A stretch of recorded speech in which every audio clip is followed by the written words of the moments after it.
As we close, I just want to talk a minute about vision.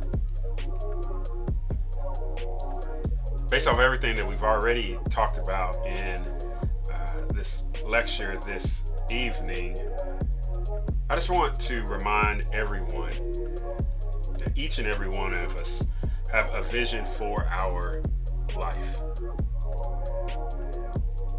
We have this dream, these desires, the way that we would like to see our lives on a daily basis. We have a vision for our lives. You may think of them as dreams, the materializations of your beliefs.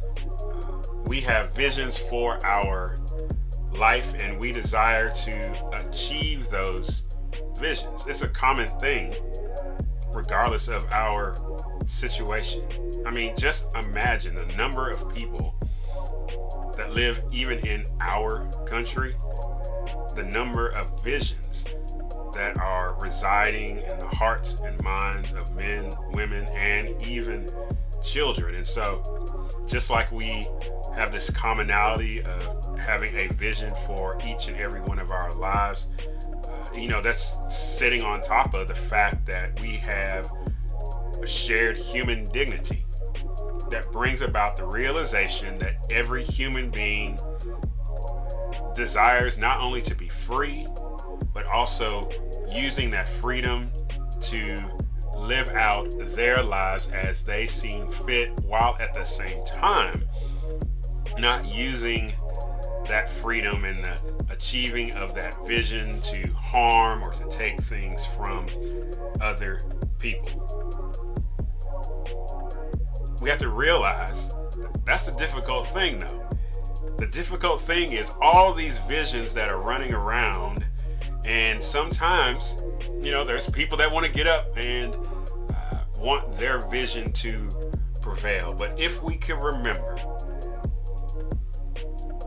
that energy, that desire, that excitement, that frustration, that opportunity to bring something in reality that you have been thinking on and that you have had your mind just churning on day after day and month after month and year after year, the opportunity to see that vision come into reality, that is a beautiful thing. And so we have a responsibility to maximize not only our freedom as individuals, but also in pursuing our own individual visions, that we try not to get in the way, create obstacles, force other people to adopt our own vision, or stop them from getting their personal vision. Because at the end of the day, and I close with this, and I just want to thank everybody for the opportunity, is that we are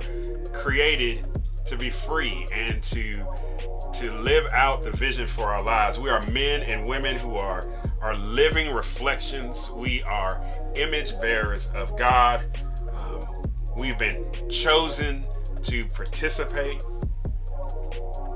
to not only carry out a universal vision, but also these individual visions, and not just 300 and some odd million, but just imagine the number of visions across the world. And so each of us has a particular vision of life, which contributes to this larger vision of life. We're creating a tapestry, if you think about it.